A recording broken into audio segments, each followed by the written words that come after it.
As your executive vice president next year, I will engage with the 20 democratically elected senators and push them to consistently be involved with the store operations board next year. Senators especially have the obligation and the privilege to go to these store operation board meetings because they can sit in executive closed sessions that no one else knows what is going on. And senators represent thousands of students, thousands of constituents, thousands of us, and they should be able to communicate well what is going on, and that they're able to communicate to the store operations board the concerns the campus community has. Also, as executive vice president next year, I'm going to be one of the 6 student representatives on store operation boards that can vote. And so I will actively engage with students as well, so that when I do vote, I make very holistic representative votes on behalf of students and not administration, because I understand that I'm elected to for students and not for administration. Also, the last thing that I'm going to do as executive vice president is to engage with the store operations board as well. So last thing I'm going to do is that often this time in store operations board, the auxiliary and administration has brought up proposals without ever listening to students. I'm going to engage with student and student organizations so that when we do reject proposals, that we also make up new ones, because our student community is very smart and very innovative. Thank you. Okay, the order for the third question is Leon, Chris, Nancy, Brett. Leon, Chris, Nancy, Brett. What makes you want to lead the Senate, and how would you make its work more relevant to average students? What kind of a leader would you be? What makes you want to lead the Senate, and how would you make its work more relevant to average students? What kind of a leader would you be? One more time. One more time. You repeat. It's twice. Okay. Sorry. What makes me want to lead the Senate is that as a current senator and as someone that's been involved in the ASUC since my freshman year, serving in the office of the president last year and being an intern my first year, is that I'm really passionate about the student government, and I really believe that it's a vehicle for social change and that we can accomplish so much with it. But sadly, it's been used in wrong ways. People have gone into it to build their resumes. I am not going to be doing that. I'm going to be fighting for student and student representation. As an effective executive vice president next year, I'm going to make sure that I'm going to be fighting for students and student organizations. One thing that I'm going to be doing is that I'm going to be putting up the grants and the funding, the $1.5 million that the ASUC has online, and that student organizations know what kind of funds that they can apply for, such as the Hurricane Katrina Fund, which no one knows about, which you can use to plan a disaster fundraising event. Also, one thing I've been doing as a senator is I've been working with an off-campus printing company to provide ASUC sponsored groups with a discount for cheaper banners, t-shirts, flyers, and posters, and that's something I want to institutionalize in the ASUC. Also, it offers a bigger discount for people who want to use green recycled paper and also sweatshop free labor. So I want to encourage students to be socially and environmentally just. The last thing that I want to do as executive vice president is really listening to the students' concerns and making sure that when I speak on behalf of students and the people that voted for me and not administration. Thank you. Thank you.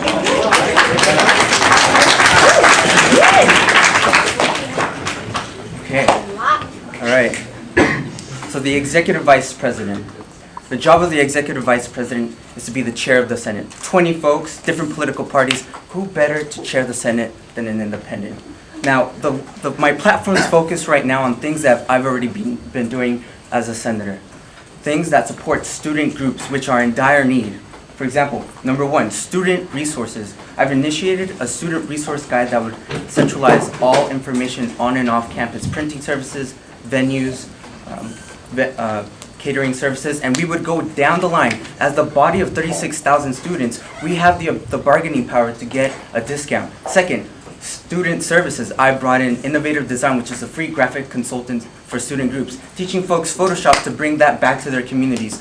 Third, things that would be more relevant to student groups would be fundraising. 3 nights ago, I just finished a workshop with the ASUC fundraising team to help students have the necessary tools to secure alumni donations and grants and corporate sponsorship. And fourth, the things that I think is very relevant to the everyday student is my last platform.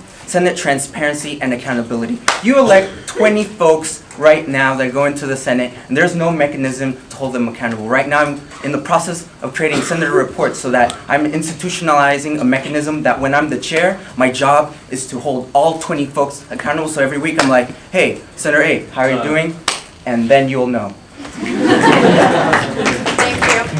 Nancy. As Executive Vice President, my vision for the ASUC is to make sure that it is the resource hub. It is the avenue that students can go to if they need anything regarding printing materials or resources or representation in the government. My duty is to make sure the Senate runs efficiently. In order to do that, I will be that neutral voice. I will moderate and be the facilitator so that we have substantive discussions.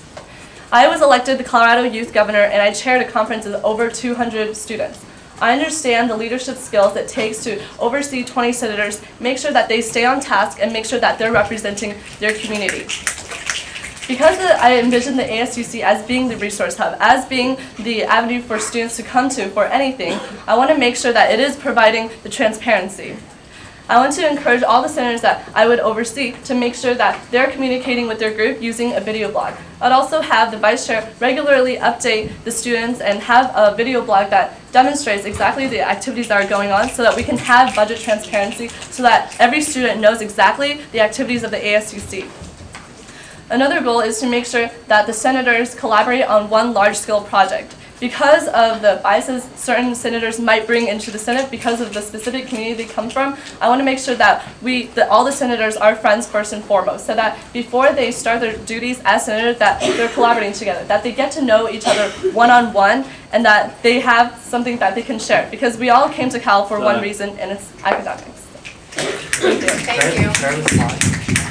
At the end. Okay. I'll be frank. The reason I wish to lead the Senate is blind, white-hot ambition. Too long have I let my talents wither under a bushel. I may have the power to wipe out 1,000 suns with but a wave of my... Oops.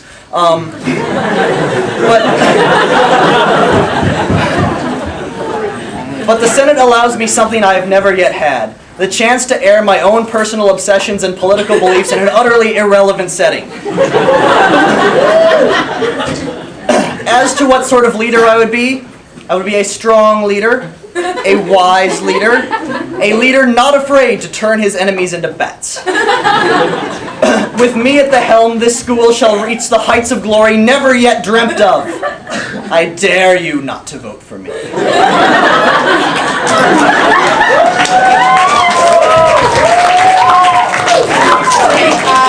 Chris has asked to utilize the response. He has 30 seconds to respond to what Nancy said.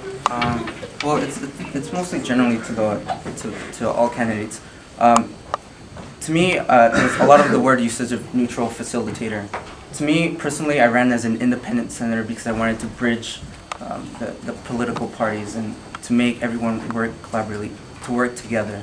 And so I feel that once you have that political party, that label, it already creates that mistrust once you enter the chair, which you're supposed to be when you're facilitating dialogue. As an independent, there is no negative stigma. My experience with... Oh, okay. Thank you. Okay, that's it for Executive Vice Presidents. Can we give them a round of applause?